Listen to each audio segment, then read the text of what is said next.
Bonjour ou bonjour ou bonsoir, bienvenue dans cette deuxième partie consacrée à notre API en PHP. Donc je vais reprendre de la vidéo précédente, comme j'ai dit, je la tourne tout de suite. Donc on était arrêté à l'explication du fichier table.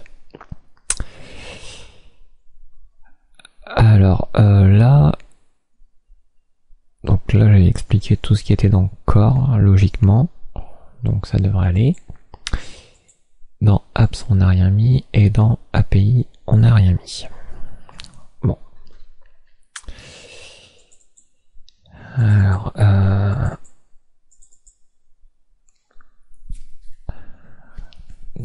API. On va pas mettre ça tout de suite.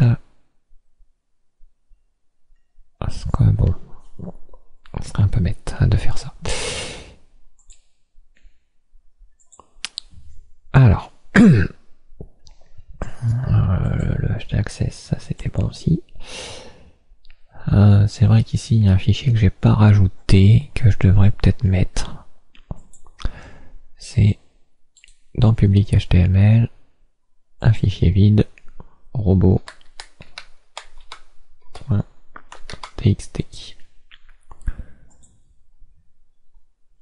Et là-dedans, on va lui dire user agent, tout le monde dit Zolo pour tout. Donc ça c'est simplement pour l'indexation des sites. On dit à tous les robots qui indexent de ne pas indexer. Vu que c'est une API, c'est pas un site. Alors le dossier animaux, là, il nous sert plus. Par contre, je vais le renommer en backend.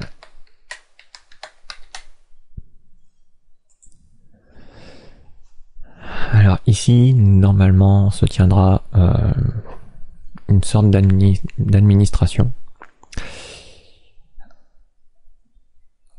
Alors je verrai bien, mais ça sera peut-être dans les dernières vidéos. Et encore si vraiment on me le demande, parce que là c'est plutôt de l'apparence quoi, du codage d'apparence, des boutons qui vont nous permettre d'agir directement sur notre API. Mais c'est tout. Bon, néanmoins, là-dedans, je vais lui placer quand même deux fichiers. Donc ça sera des fichiers PHP. Un que j'appellerai index et un autre que je vais appeler init. Donc ces trucs là on s'en fout et ça on s'en fout. Voilà. Alors pour l'init, donc je vais simplement prendre du code que je vais copier-coller et que je vais un petit peu expliquer. Donc premièrement, c'est pas dans index, c'est dans init.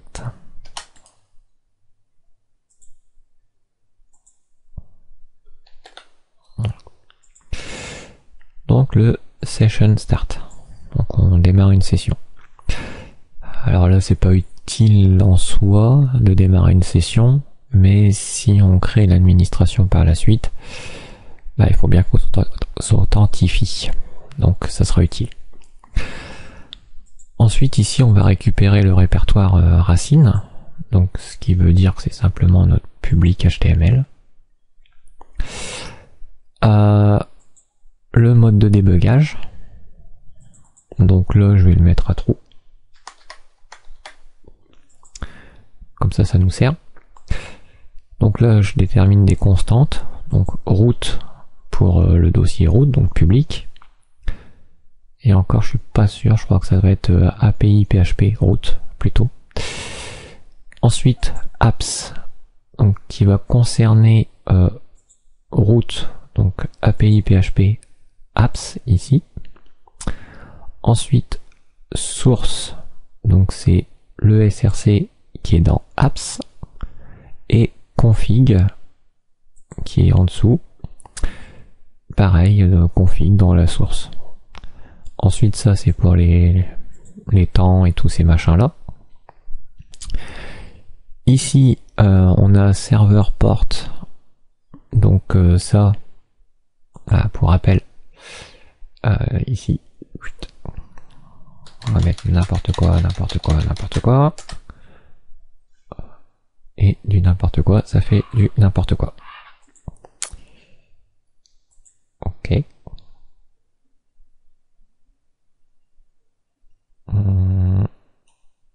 Impossible de traiter la demande erreur 500.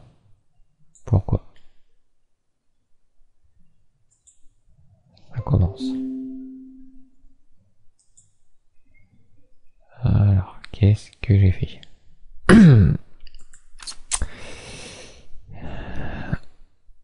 Pour l'instant, j'ai pas inclus les fichiers. Ah, oui. Ce truc-là. Bah, tout à l'heure, je cherchais à faire une erreur. Bah, voilà, j'ai réussi à la faire l'erreur. Comme quoi. Il fallait faire du n'importe quoi pour avoir une erreur. Donc, pour rappel... C'est où déjà? Je suis en train de me perdre avec ces conneries. Hop. Donc le serveur port. Et nous on l'a ici, serveur port. Donc soit on est en 80 ou 443, HTTP ou HTTPS. Ensuite on va définir une constante serveur qui vaut le serveur name. Donc le serveur name, c'est le nom de notre virtual host, là-haut. Ensuite web, qui va définir le document route. Alors le document route, j'en ai pas parlé, mais logiquement il est là-dedans. Voilà le document route, qui correspond à X serveur API public. Ça c'est ce qu'on avait fait dans la vidéo précédente quand on a créé l'autre virtuel finalement.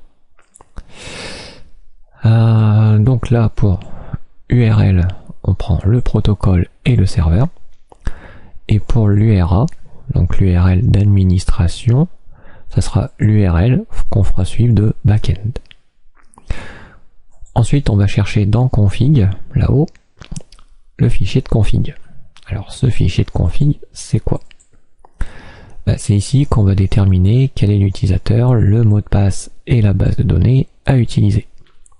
C'est là où ça va créer les DSN, host, user, base et tout le reste. Et ça va déterminer aussi classe. Bon, ça limite, ça n'a rien à foutre là. Hop. Et ça on pourrait le mettre dans le init. Juste en dessous. Alors après je renseignerai le config.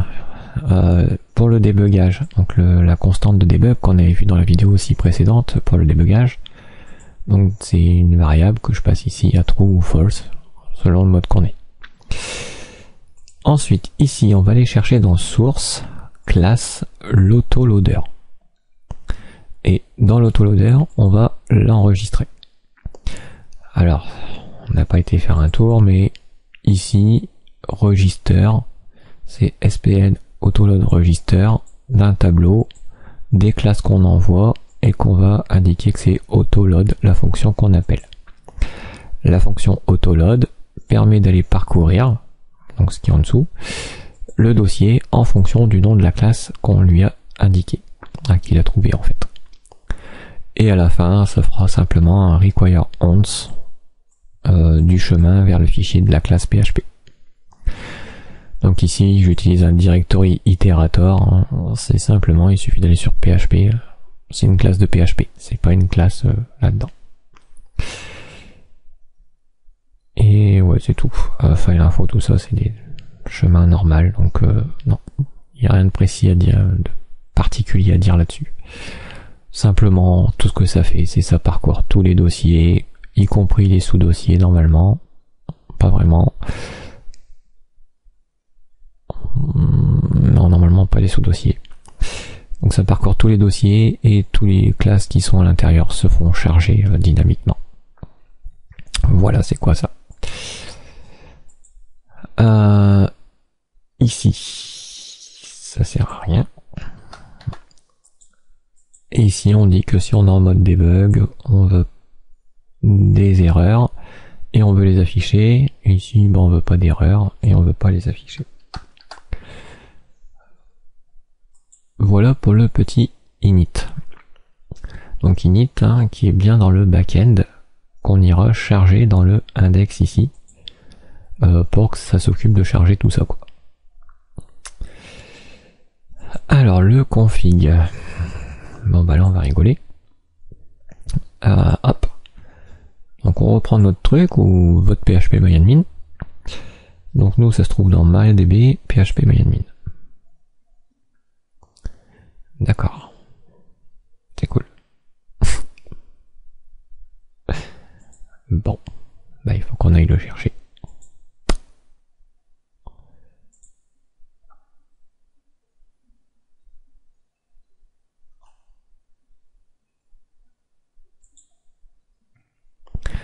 Donc une fois qu'on l'aura récupéré, il nous dit qu'il faut le mettre dans etc apps php myadmin. Voilà. Et on y aura accès via cette adresse-là. Alors je suis pas trop fan du http localhost php myadmin. Mais bon. Là il nous dit qu'il n'y a rien. Ce qui est normal. Alors on va copier ça. Puis on va faire ce qu'il nous dit. Donc serveur etc apps et php myadmin. Hop, téléchargement, on extrait.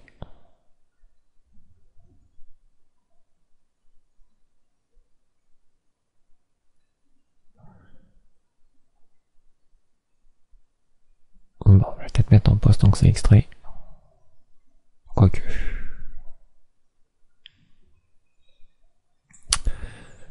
Donc j'ai extrait et puis copié le contenu du dossier PHP MyAdmin dans le dossier que je venais de créer.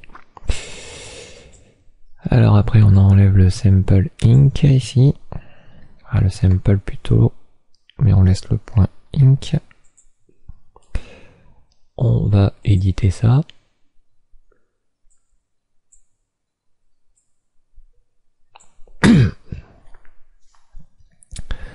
Alors, Blowfish Secret. Voilà. Ça c'est réglé.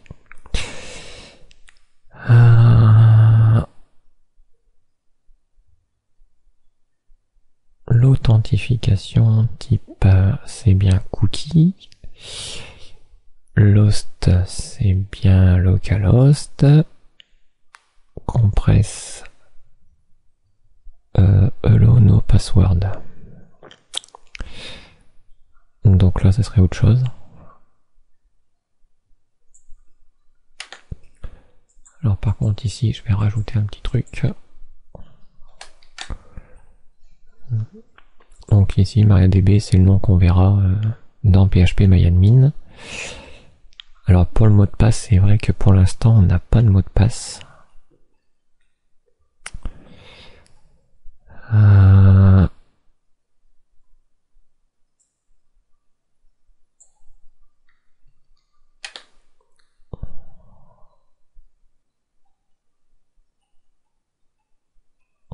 Ouais, là on va simplifier la vie.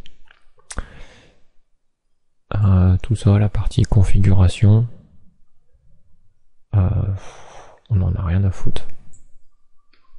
Hop.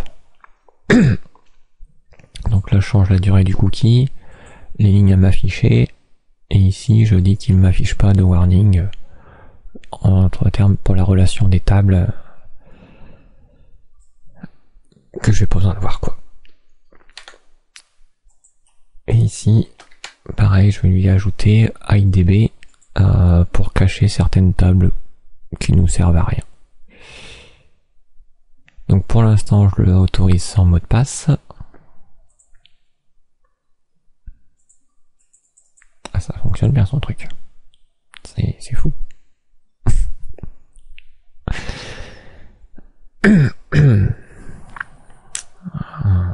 Puis je vois pas pourquoi faire un stop pour ça. Ce serait un peu bête. Ah, peut-être que dans les réglages. Apache, MySQL. Ça, on s'en fout. PHP. Outils. Menu contextuel. Non. Ah bah c'était plus rapide ici, tiens.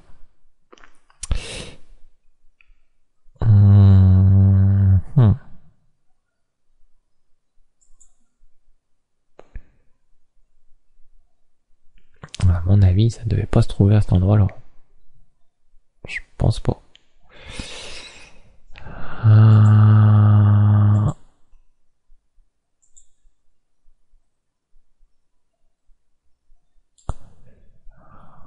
Pourtant, ça a l'air d'être là-dedans, tous les trucs.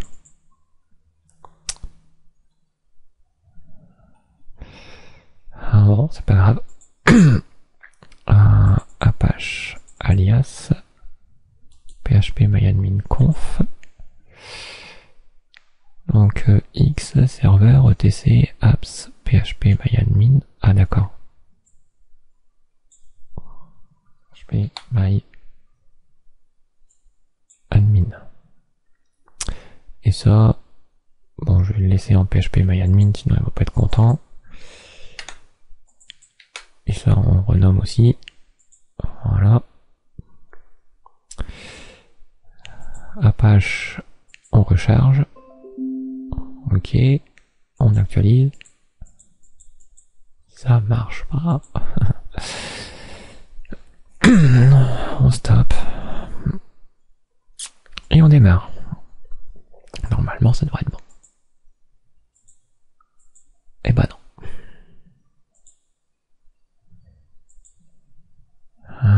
Reload it. Ouais.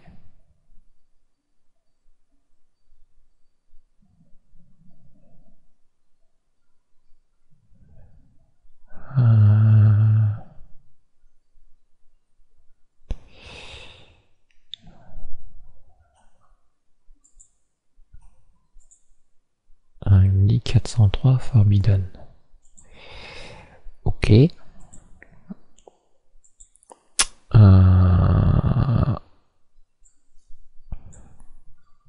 On va changer ça. Histoire d'être sûr.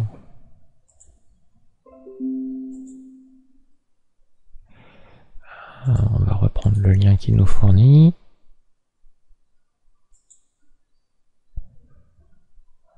Alors, vous n'avez pas les permissions d'accéder à PHP myadmin sur ce serveur.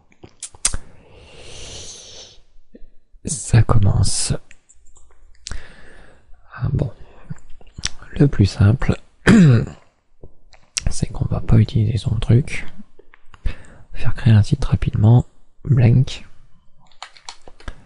Je vais l'appeler PMA. Voilà. Ensuite, son truc à la con, je vais le laisser. PHP myadmin. CTRL A, CTRL X. On va dans son W. PMA. On colle tout là-dedans. Voilà. Et ensuite, on utilise son lien. PMA. Ça, heureusement que ça marche.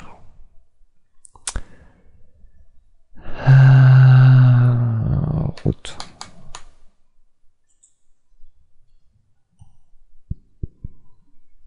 D'accord. Hop. va falloir que je le réédite. Config Inc. Non. Ici, hello, no password. True.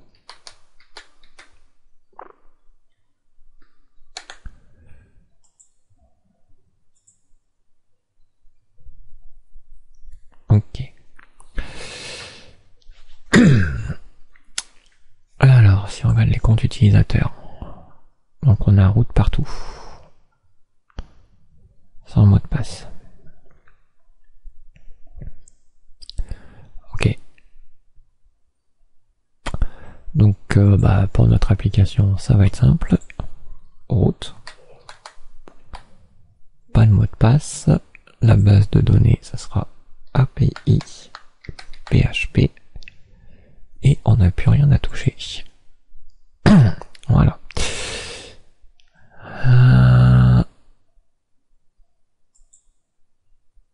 Donc là-dedans, on va créer une nouvelle table. On va appeler config.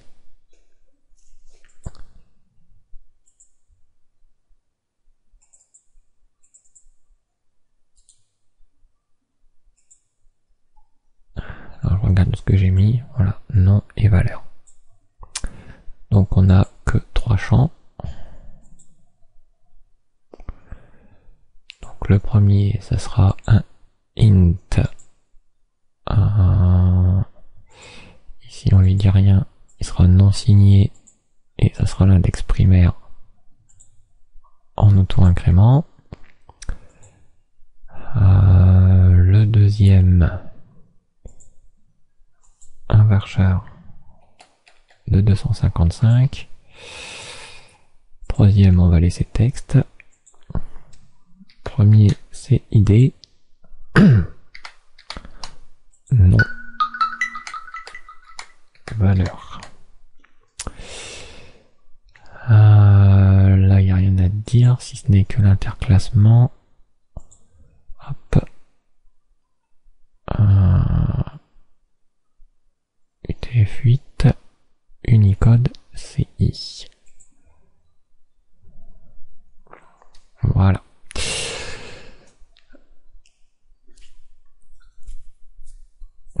Donc ça va être pour expliquer la première table en fait, hein, tout simplement. Donc dans Apps, on va créer un nouveau dossier. Table. Hop. Et dans ce dossier table, on va créer un nouveau... bon, normalement ce serait PHP class, mais on va faire PHP file. Et on va l'appeler config. 8. Et ça, on vient.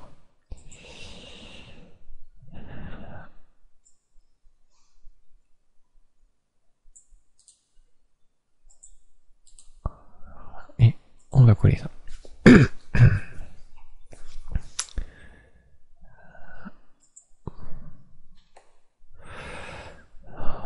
Voilà. Donc à chaque fois qu'on va créer des tables, on va créer un fichier correspondant au nom de la table qui sera une classe. On les mettra tous dans app table. D'ailleurs table il y avait un S. Et mais si je renomme, il va pas être content. Rename sans refacto. Voilà. Donc config étendra toujours table. Alors table, c'est table du cœur de la database qui permet d'avoir l'identifiant. Ensuite on définit chaque champ tout simplement en privé. On indique une constante de table qui nous dit le nom de la table. Donc d'ailleurs c'est pas config mais ça serait configs. Donc je remets le S. Déplacer la table, non, renommer la table. Oui. Hop. Voilà.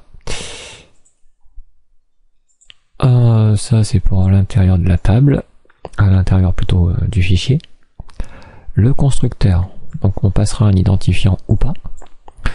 Si on passe un identifiant, c'est qu'on le connaît. Si on n'en passe pas, ça veut dire qu'il va le créer, tout simplement. Ensuite on appelle le constructeur parent, qu'on envoie l'identifiant. ThisRow, ça nous revient du constructeur parent, en quelque sorte, qui nous permet de récupérer chaque colonne, en fait, de la table. Et la valeur, par défaut, on la met à nul s'il n'y a pas d'enregistrement. Ensuite, on a les accesseurs, get et set, tout simplement.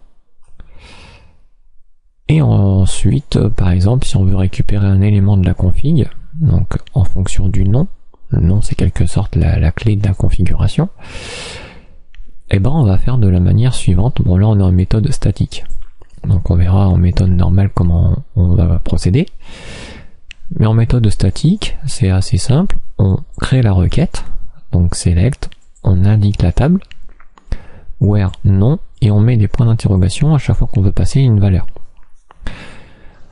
Ensuite, on appelle l'instance à la base de données. Donc ça nous retourne un MySQL.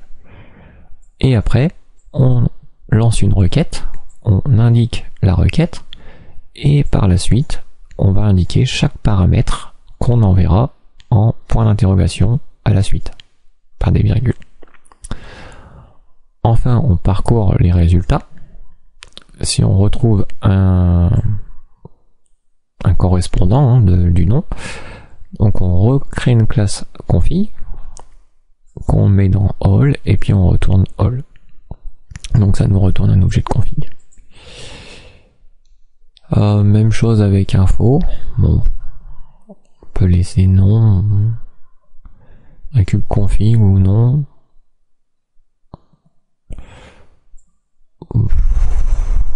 Ouais, bon, je vais laisser les deux, mais c'est les deux mêmes, donc c'est pas très utile. Alors maintenant, quand on va enregistrer, on appellera la fonction commit. Donc la commit, elle va regarder par rapport à table si ça existe ou pas. Si ça existe pas, si ça existe pas, on fera un insert avec le nom et la valeur. Et si ça existe, on fera un update avec le nom, la valeur sur l'identifiant. Voilà comment ça va fonctionner.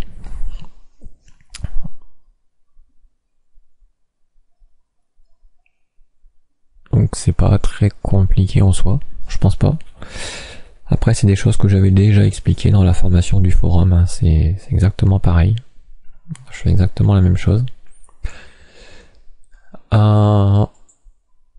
Donc là le but ça va être de récupérer je sais pas, quelques éléments de la configuration, par exemple. Donc disons, si je veux employer du code, on va prendre notre index. Donc ça on va enlever. Alors ici on va commencer à faire un require once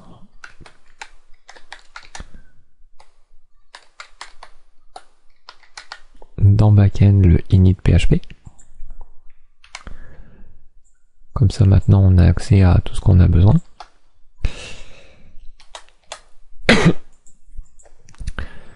Et là on va faire un C.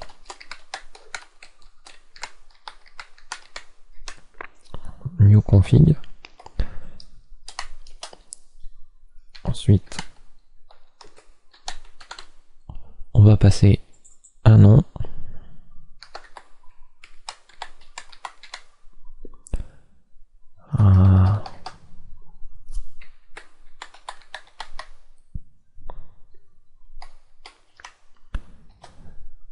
Ensuite, on passe une valeur.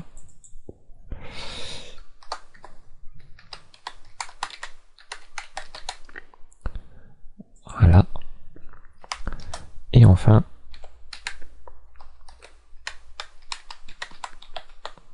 on fait une insertion. j'enregistre, je reviens sur la page, peu importe laquelle de toute façon, j'actualise et hop, c'est fait. Si je regarde la table de config, j'ai bien l'auteur avec multixver qui a été inséré dans la base de données. Donc là on pourrait dire une autre clé, formation,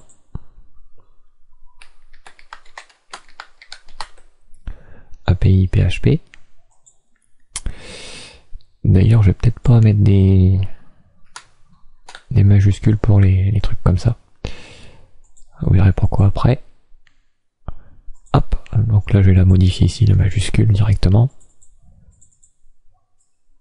Hop, je préfère.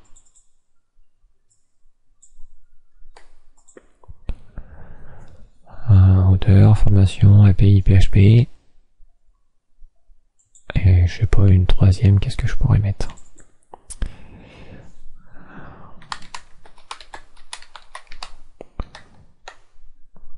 Plateforme.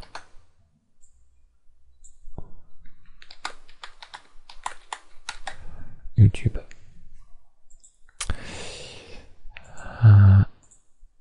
Hop. On consulte, c'est bon. Et un dernier.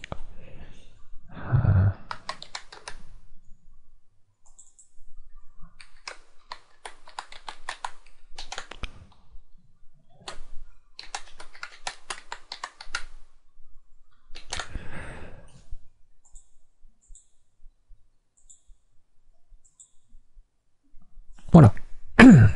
Donc là on a mis quelques valeurs dans notre base de données. Et donc on voudra s'amuser à les récupérer par la suite. Alors si par la suite vous les mettre à jour, par exemple, là je pourrais dire le dernier c'est le 3 je crois, l'identifiant, ou 4. 4. Hop. Donc on peut faire 4. Donc imaginons j'enlève le sans pub, le prix j'ai pas besoin de le repasser. En faisant ça, le commit va faire un update, tout simplement. J'actualise, je regarde à nouveau, et on a bien que gratuit. Et si on voulait supprimer, ben on prend la config, au lieu de commit, on appelle delete. Voilà, on enregistre, j'actualise, et si je regarde dans la base de données, hop, il est parti. Donc voilà comment on utilise les classes de cette façon.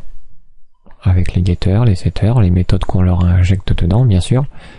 Là, par exemple, je l'ai pas fait, mais si je veux afficher une info, donc rappelez-vous, si vous avez injecté le zip de NetBeans, vous pouvez faire dd et tab. Et là, je vais faire config, : si vous voulez qu'il vous aide à quelque chose, vous appuyez sur la touche CTRL et espace. Et du coup, il vous donne les indications. Donc là, je vais demander l'info sur l'auteur. J'enregistre. Et on reçoit bien multixver. Donc voilà comment ça fonctionne, et on voit que les classes fonctionnent bien. Debug a été appelé, config aussi, il y a bien eu le débugage d'afficher, parce que si dans init j'aurais mis ici debug false et que je réactualise, bah plus rien s'affiche. Donc voilà à quoi nous sert cette petite partie ici.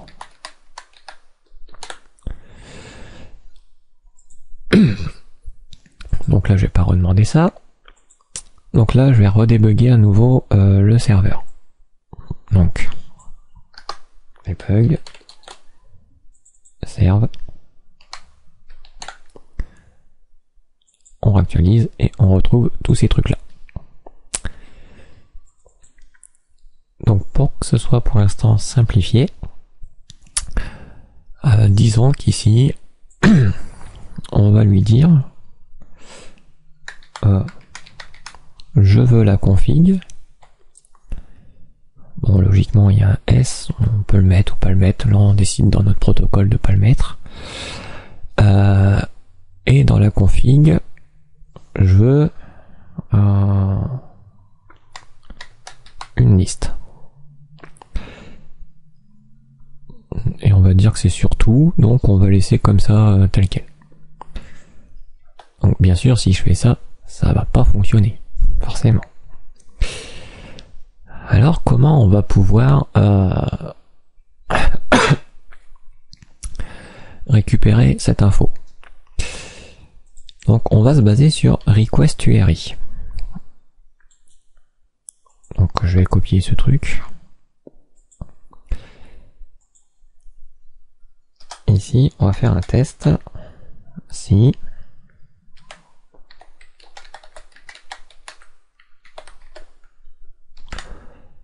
$serveur request URI, hop là, et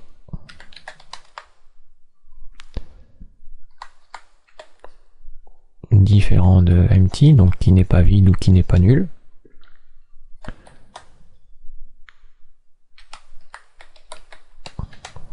Alors pour l'instant je vais appeler ça params, on s'en fout un peu. On récupère ça. Et là, on va aller exploser la chaîne sur le caractère de séparation, tout simplement. Donc on va faire un explode sur le slash dans params. Alors si on veut voir ce que ça donne ça, donc ça nous retournera un tableau, peu importe qui en est ou qui en est pas, ça on le verra, on va le voir après. Donc je vais débugger, tab, voilà. Donc j'enregistre et maintenant je reteste. Alors bon, ça va s'afficher en dessous, hein, c'est pas très grave. Donc là on voit qu'on a 0, 1 et liste. D'accord. Donc effectivement ça commence au départ par le slash. URI plutôt, request URI. Donc on voit que ça commence par le slash. Et nous ça nous embête parce que ça nous crée un index vide en fait. Disons que je le retaperai, c'est pas grave. Si on n'a pas de paramètres, on voit bien que le request URI a quand même une valeur. Et du coup, on a 2 index en plus dans notre tableau. Là, je mets pas le slash exprès, et on voit que ça reste pareil. Donc, il va falloir traiter ce cas-là déjà. Car sinon, ça va nous embêter pour récupérer les valeurs ensuite. Donc, comme on sait que peu importe le cas qui va se produire, il va falloir qu'on retire déjà le premier élément du tableau. Parce qu'il sera toujours vide. À cause du slash. Alors soit dans params, on soustrait le premier caractère, tout simplement. Ou alors, dans tab, on retire le premier index. C'est au choix. Alors si je dis pas de bêtises, ça doit être Shift, je crois, pour enlever le premier élément, il me semble. Donc avis à ceux qui me posent souvent des questions dans le groupe. Bah voilà ce que je fais quand je sais pas.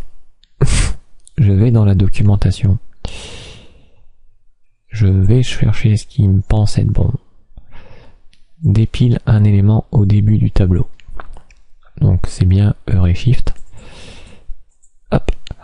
Et si je savais pas, j'aurais pu demander ici fonction sur les tableaux. Et du coup j'aurais pu lire chacune des descriptions à côté. Et puis avec un petit peu de temps à lire, j'aurais vu qu'ici j'aurais pu enlever un élément du tableau au début. Alors là, je vais lui dire, hop.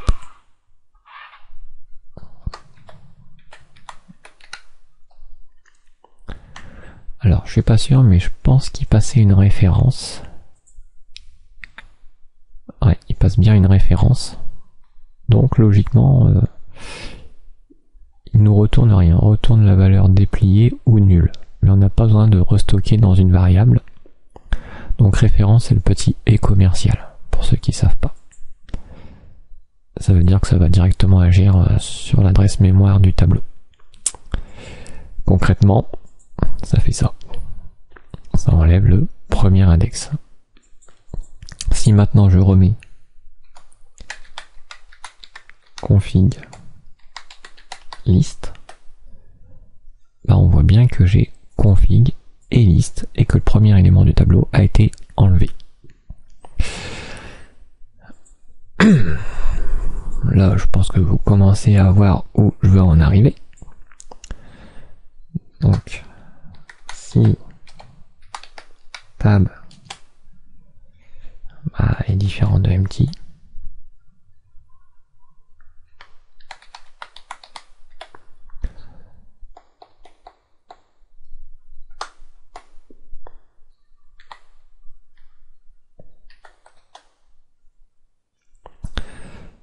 donc si il n'est pas vide, on va faire un for each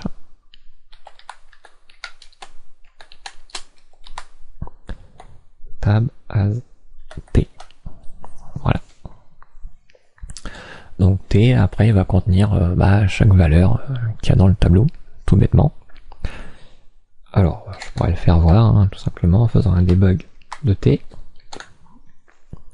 Et si j'actualise, j'ai bien config et liste à part.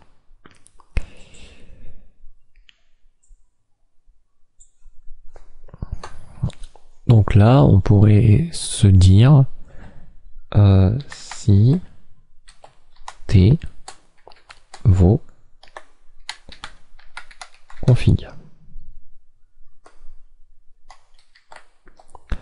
Donc dans le cas où t vaut config, on va commencer à créer un objet de config.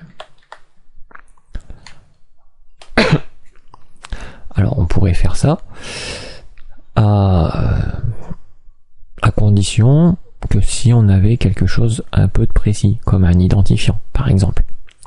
Car on aurait pu injecter l'identifiant dans le new config, comme vous l'avez vu tout à l'heure. Bon là c'est pas le cas. Alors vu que c'est pas le cas, je suis en train de réfléchir parce que je vais dire une bêtise.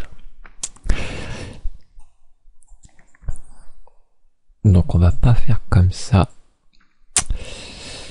parce que sinon ça va pas aller.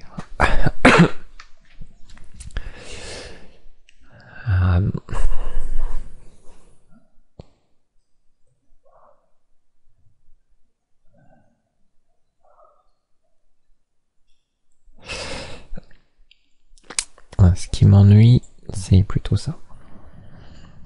Donc on va pas parcourir le tableau pour le moment. Mais on va dire que si t0 vaut config, donc j'effacerai le for each, et que t1, à condition qu'il existe, et que t1 is set, donc qu'il existe, ici, on va regarder ce que vaut t1. Donc on va dire, je sais pas, type égale t1.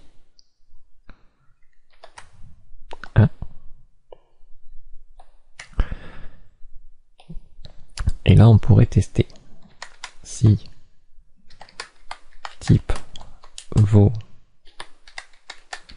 liste, alors il faut qu'on ressorte toutes les configurations. Alors je pense pas qu'il y ait de requête qui fait ça pour le moment. Mais dans le constructeur parent, alors ce que vous pouvez faire, c'est aller sur le constructeur du parent, faire un clic droit, naviguer, go to déclaration. Et du coup, on se retrouve dans la table. Et là, je vais regarder si... Voilà, je peux avoir tous les enregistrements. Donc je peux appeler la fonction all directement depuis la classe config. Alors pour cela, je vais faire un c égale new config. Et ensuite, je vais faire un debug c all. Voilà. J'enregistre. Je réactualise. Alors j'enlève le for each. J'avais dit que je l'enlèverais.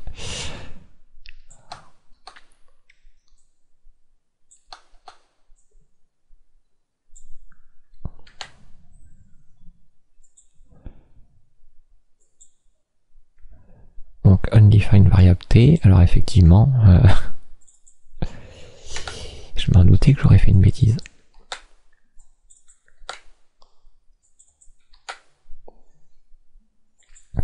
Hop.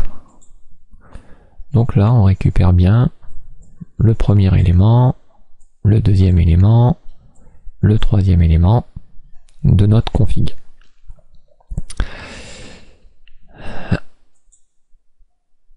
Alors là, au lieu d'un debug comme ça, on pourrait dire ici all égale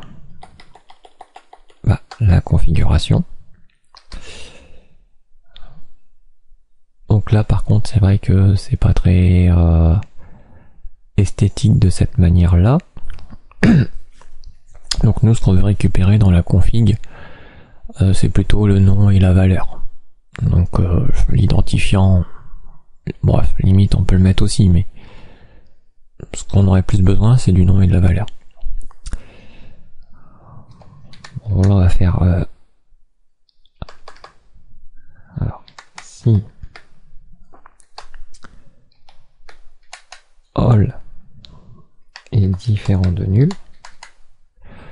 Alors pourquoi je fais différent de nul? Parce que ici all il vaut nul par défaut, donc s'il y a quelque chose ça sera différent de nul.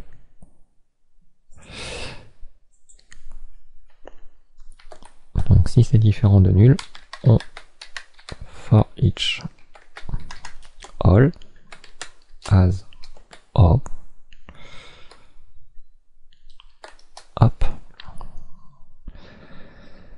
Et là on va alimenter une sorte de tableau. Donc je vais appeler ça ma config, qui par défaut vaudra nul. Et ici je vais dire que ma config est égal à un array id a $a get. Alors là, comme on n'est pas sur des références claires, il nous propose pas la suggestion. Bon, sinon la fonction c'est getID. Le nom $a get nom.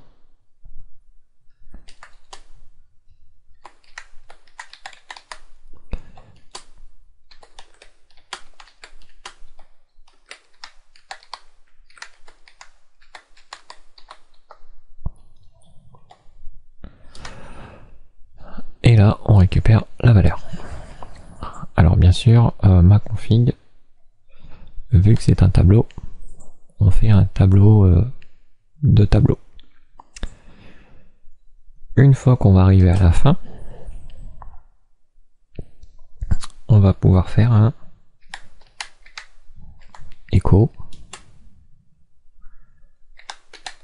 JSON en code de ma config.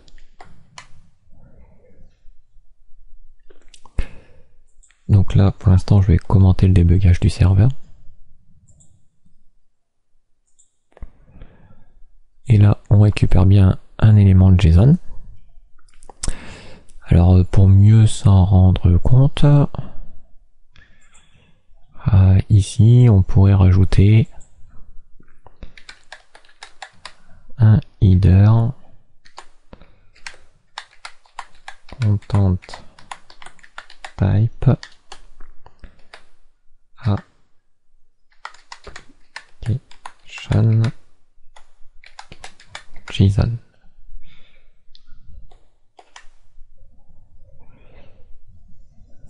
Hop, on réactualise.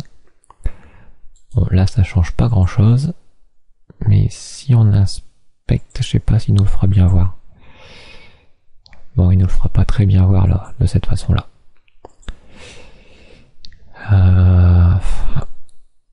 Il me semble que Mozilla il les affiche lui.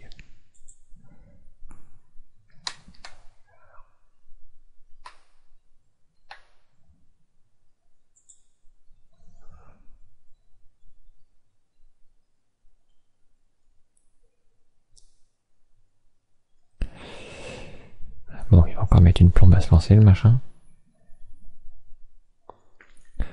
Non, non, non, je veux rien du tout. Je barre, c'est tout.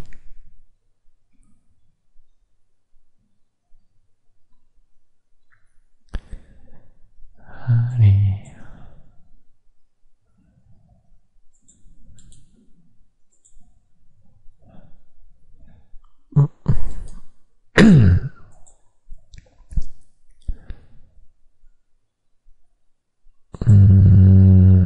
Non. Il n'affiche pas vraiment bien.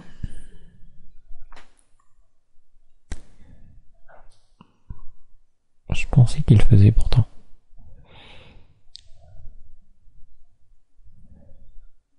Ou alors j'ai peut-être mal mis le header. Ce qui me paraît très bizarre. Hop.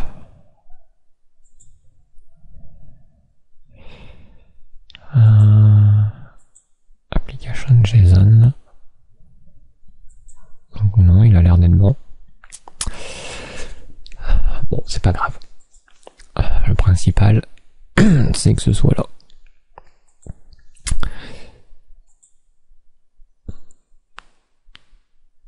Alors je regarde un petit peu le temps parce que je vois que ça défile aussi à côté.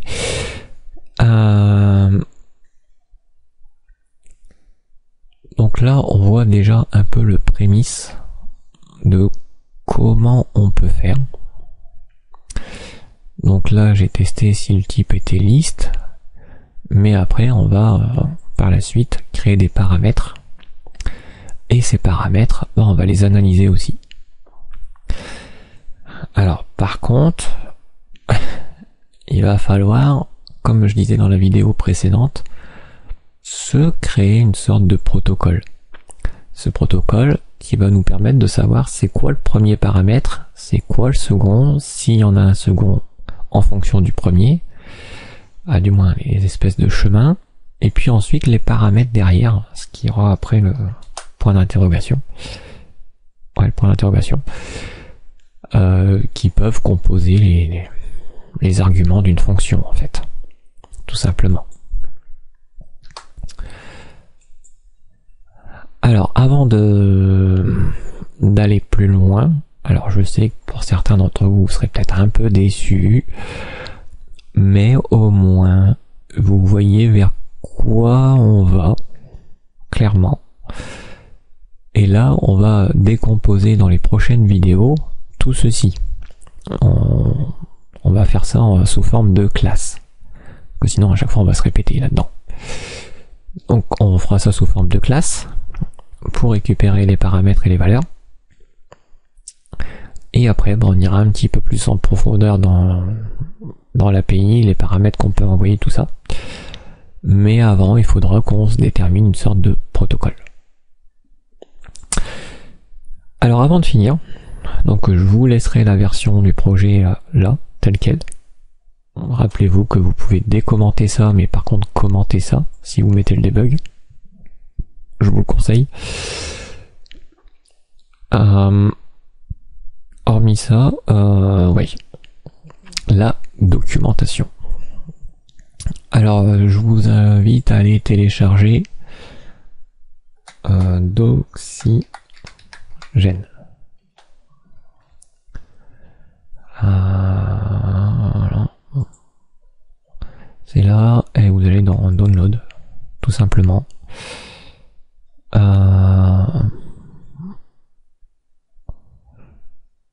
Voilà, c'est complètement compilé. Voilà, pour avoir les binaires. Et là, vous prenez la version que vous voulez, quoi. En gros.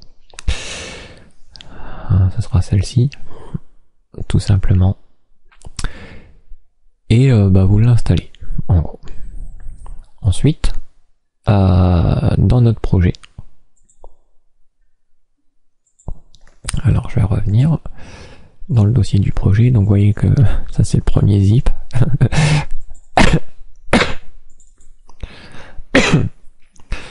Donc là, je vais me créer un dossier API. Donc, qui n'a rien à voir avec l'API qu'on est en train de faire. Hein. Là, c'est la documentation de l'API plutôt. Alors ici, je vais avoir la config et ici des versions. Alors pour ça, par contre, je vais avoir besoin de 2 fichiers que j'ai mis, je sais plus où.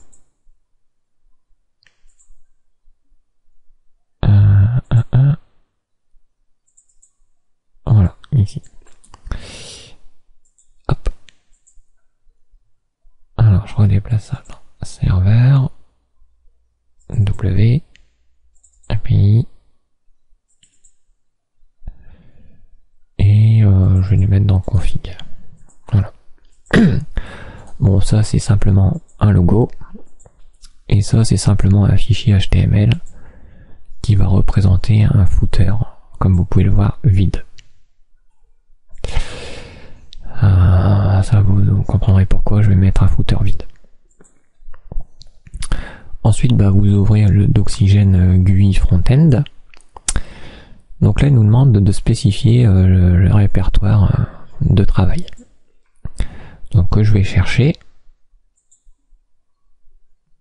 dans formation, serveur, W, API PHP, apps, source, classe. J'inclus pas config. Ici le projet, my API PHP, synopsis machin, on s'en fout. Le logo, alors là, hop, je vais chercher dans API config le logo. Specify directory scan to source code.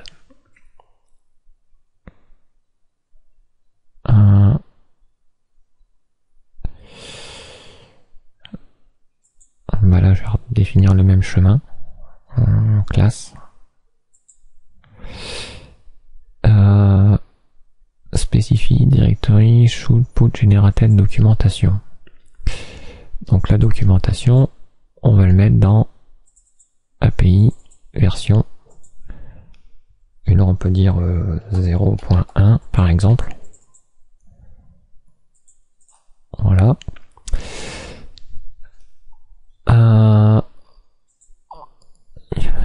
Ici, il n'y a pas grand chose à dire normalement. Latex, on n'en veut pas. Là, on veut avec un panneau de navigation. Diagramme, on n'en veut pas. Donc là, on va passer en mode expert. Donc là, on a le logo, sortie. Le langage, on choisit français.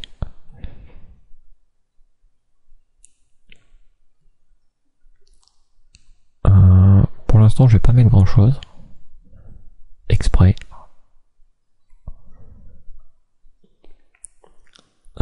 Project number. Donc on va dire que c'est la version 0.1. Côté build. Alors ça, je ferai voir par la suite aussi.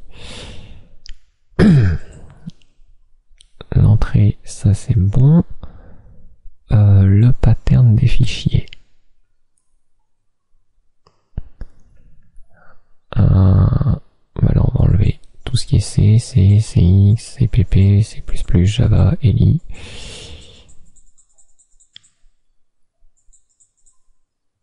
Alors on va juste garder PHP.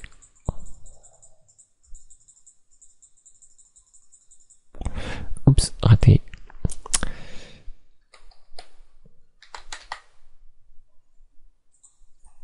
Voilà. En récursif. C'est tout. Source browser, pas besoin. Index, on va rien dire. HTML. Header et footer.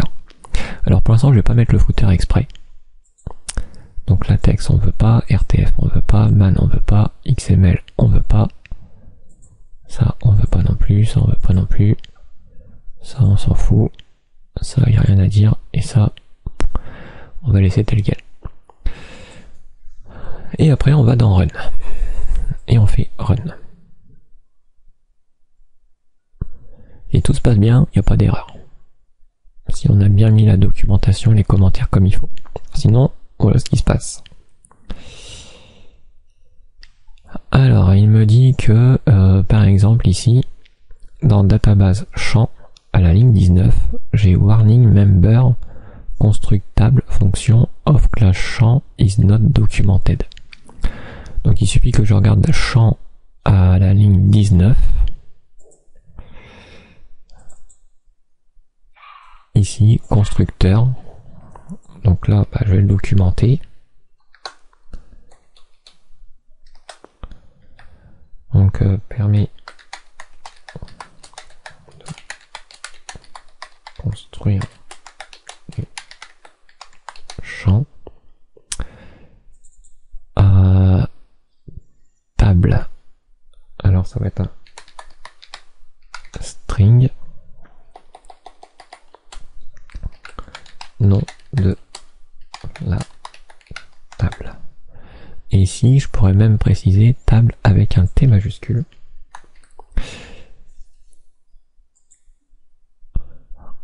Après, je retourne là-dedans. Il me dit champ ligne 28. Alors on a get nom, get type, get field. Alors ça, il va le faire un petit peu partout. Normalement, on peut lui dire d'ignorer ce genre de choses. Donc si je repars en mode expert, en mode build,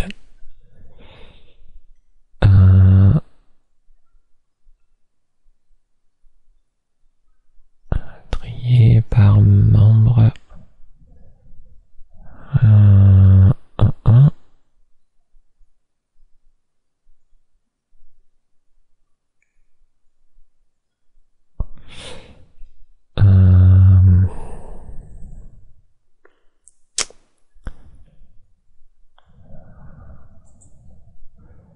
les méthodes, ça on peut le mettre.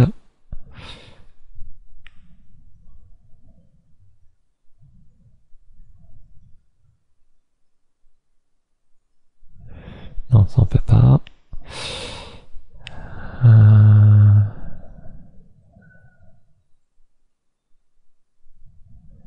Ça on peut pas non plus.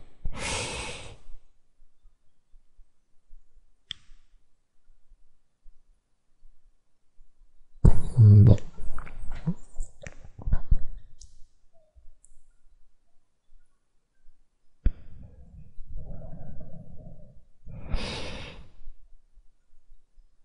c'est pas très grave, parce que je vais pas perdre du temps à chercher. Pour le moment, donc je vais le relancer. Donc on va voir que la première ligne, il n'y aura pas de souci. Celle qui nous avait indiqué tout à l'heure. La ligne 19, elle a disparu. Bon, là, il faudrait que je commente get nom, get type, get nul pour champ, get field type, bon, tout cela. Néanmoins, ça n'empêche pas que il l'a généré quand même, malgré qu'il y a des warnings, des avertissements. Donc si je regarde le résultat, voilà ce qui se passe. Donc j'ai un footer en bas qui est généré par d'oxygène trucmuche. Donc ici on retrouve nos classes. Donc si je reprends config par exemple, bah là on va voir les membres publics statiques, les attributs qui sont protégés, la description, puis pour chaque fonction bah, des informations qui sont dans les commentaires. Et si je reprends la table champ là tout à l'heure qu'on a vu, table, voilà c'est table, là champ, voilà, et que dans champ on voit le premier truc que j'ai commenté, string table nom de la table, et le fait d'avoir mis un T majuscule à table, ça me permet de me renvoyer sur la référence de la table. Ici, on a une petite hiérarchie que config dépend de table, par exemple. Donc là, on a une sorte de hiérarchie comme ça aussi. Là, on peut avoir la liste de tous les membres. Là, la liste de toutes les classes sous forme d'index. Donc on voit que c'est assez... bah, c'est plutôt cool. Donc là, si je reprends mon HTML et mon footer, et que je reviens dans ici config et que je lui envoie le footer, hop, dans run, je lance. Donc vu que je change pas le dossier de destination, c'est toujours le même qui se fait écraser. Et là, bah, on a plus le footer d'oxygène. Voilà. Après, vous pouvez aussi changer les couleurs de ces trucs-là. Hein. C'est dedans, en fait. Il suffit de chercher un petit peu et on trouve. Après, vous pouvez vous amuser à cocher, décocher des trucs, comme la version, on le voit là-haut, de sorte à ce que ça vous plaise un peu plus, quoi. Que ça ressemble plus à ce que vous attendez. Et surtout, vous faites Settings en File, Save As. Donc là, je vais le sauvegarder dans la config. Donc l'appel doxyfile. Alors vous pourrez pas le réimporter. Pourquoi? Parce qu'il va y avoir ce chemin. Et ce chemin, il se retrouve dans beaucoup d'endroits en fait. Comme ici, il va se retrouver là, il va se retrouver là. Là, j'étais dans le projet, mais si je vais regarder dans HTML, il va se retrouver dans cette partie, etc., etc. Il va se retrouver à beaucoup d'endroits en fait. Et enfin, vous pouvez faire après use current setting as startup. Voilà. Donc ça veut dire que maintenant, si je ferme d'oxygène, je recode mon code, je le documente bien, je le rouvre, et automatiquement, il recharge la configuration que j'ai utilisée. Voilà. Alors, pour la prochaine vidéo, je sais pas trop quand. Pas tout de suite, ce qui est sûr, mais bon, ça sera pas le rythme que j'avais il y a quelques années, hein. Je vais pas en faire tous les jours, c'est sûr, mais j'essaierai d'en faire quand même au moins une ou deux par semaine. Je vais voir, selon le temps disponible, mais je pense que je peux en faire quand même au moins une ou deux par semaine. Sur ce, bah moi je vous dis à la prochaine, allez, ciao, bye bye.